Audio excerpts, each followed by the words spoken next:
Paskalın tarixi 1000 ilə gedir çıxır. Şəhərin səs-küyündən bir neçə saatlıq məsafədə İsmayıllı rayonunda 2 qoruq.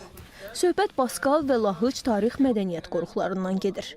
Özünə məxsus üslubu ilə fərqlənən tarixi küçələr, məscidlər, sənətkar imalatxanaları. Bir də Baskalın Pir Çınarı. Bu ağacın 500-ə yaxın yaşı var desəm, inanardınız. 1531-ci ildə Şeyx Məhəmməd məscidi inşa edildikdən düz 32 il sonra Şeyx Məhəmmədin oğlu Şeyx Səfai bu ağacı əkib və önünə daş kitabə qoydurub. Daha sonra Şeyx Səfai tərəfindən əkildiyi üçün yerli əhali tərəfindən bu ağac müqəddəs sayılmağa başlayıb və bugündən etibarən dünyada daş kitabəsi olan yeganə çınar ağacı sayılır. Baskal və Lahıcın tarixi yerlərində bərpa işləri yenicə yekunlaşıb.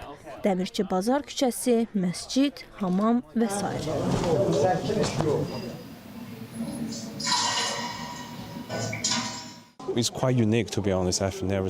Burada olmaq çox qeyri-adi təsir bağışlayır. Mən heç vaxt buna bənzər bir yer görməmişəm. Ərazini gəzmək, kəşf etmək mənim üçün çox gözəl təcrübədir. Daha çox gəzmək, buranın mədəniyyəti ilə tanış olmaq üçün səbirsizlənirəm. Bura çox maraqlı və gözəldir.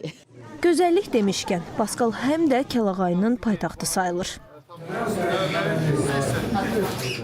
Baskal Kəlağayısını digərlərindən fərqləndirənsə onun təbii boya ilə hazırlanmasıdır. Təbii bir neçə cür var. Məsələn, cıralmanın qabığından, sarağandır. Biz sarağan deyirik, narınc ağacı. Onun qaynadıb ondan istifadə olunur. Bir neçə cür bitkilər var ki, onlardan istifadə olunur. Cürbəcür. Mənim bildiyim bir 7-8 cür bitkilərdən, ağaclardan istifadə olunur. Növbəti dayanacağımız dəmirçilər əfsanəsi, Lahıcdır. Lahıc Dövlət Tarix Mədəniyyət Qoruğunda 40-a yaxın sənət növü var. Onlardan ən qədimi isə miskərlikdir. Elə hazırda bu miskərlik emalatxanasında da dəmirlər döyülərək qablar hazırlanır. Miskərlik qədim sənətdir. Deməli, 3 növü var. Naxış, miskərlik, qalaçılıq. Bu üçü də öyrənəsən, mükəmməl öyrənəsən.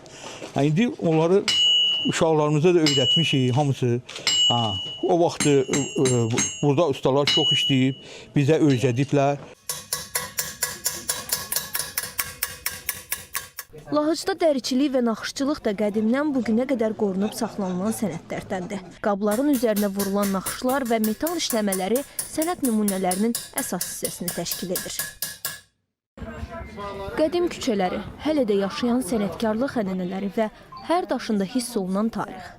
Baskal və Lahıc həm keçmişi qoruyan, həm də mədəniyyətini gələcək nəsillərə ötürən qoruqlardır. Ziyarət edən qonaqlar isə bu məkanlarda 100 illərin tarixini kəşf edir.